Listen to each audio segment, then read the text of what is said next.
মিলে সেই প্রভুর সঙ্গে প্রতারণা করেছি, সবাই মিলে প্রভুকে ঘুষে টাঙিয়ে দিয়েছি। আমরা সবাই পাপী, পাপে জর্জরিত, পাপে কলঙ্কিত, কারণ আমরা প্রভুকে বিশ্বাস করিনি, প্রভুকে মানিনি আমরা যে প্রভু আমাদের সেই রাজা, প্রভু আমাদের সেই ত্রাণকর্তা।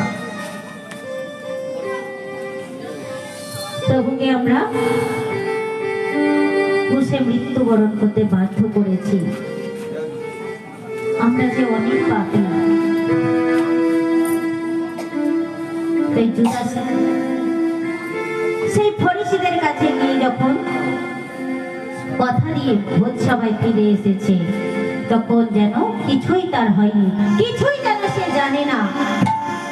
চুরি করে অনেকেই এমন ভান করে যেন সে চুরি করেনি। পাপী হলেও অনেক সময় আমরা মনে করি যে আমরা পাপ করিনি, আমরা কোনো দোষ করিনি। কিন্তু শিষ্যদের মনে খুব দুঃখ হচ্ছে যে জুদাস এমন একটা কাজ করবে, তাই সবাই সেই জুদাসের দিকে তাকিয়ে আছে। আর তখন প্রভু সেই শিষ্য বন্ধুদের বললেন যে তোমরা এক পাত্র জল আর একটা গামছা নিয়ে এসো। আর শিষ্য বন্ধুরা কি করছে? সেই জল আর গামছা নিয়ে এলো। প্রভু কি করছে তখন? ওই পাত্রে জল ঢেলে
দেখা যায় না যে গুরুরা শিষ্যদের পা ধুয়ে দিয়েছে। ইতিহাসের পাতায় একজনই গুরুদেব ছিলেন যিনি কিনা তার শিষ্যদের পা ধুয়ে দিয়েছে। ইসরায়েলদের সমাজেও তেমন ছিল না যে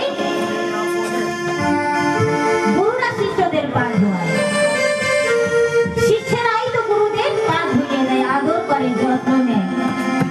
তাই আমাদের সমাজেও ছিল না, আর ইসরায়েলদের সমাজেও তেমন ছিল না। আর প্রভু এক এক করে যখন সমস্ত শিষ্যের পা ধোয়াচ্ছেন, তখন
পারেন না। আপনি আমার গুরু, আপনি আমার প্রভু। আমি আপনার সঙ্গে থাকি, আপনার সেবা করি। আপনি ওদের পা ধুইয়ে দিয়েছেন ওরা বোঝে না বলে। আমি তো বুঝি, আমার বয়স হয়ে গেছে গুরুদেব, বাকি জীবনটা আপনার সাথে কাটিয়ে দেব, কিন্তু আপনি আমার পা কিছুতেই ছুঁতে পারেন না। প্রভু বললেন, বেশ, আমি জোর করে তোমাদের কিছু করিনি, আমি তোমাদের ভালোই বাসি। কিন্তু জানো পিতর, তোমার সঙ্গে আমার যে হৃদয় আত্মা, তোমার সঙ্গে আমার যে বন্ধুত্ব, যে পরিচয়,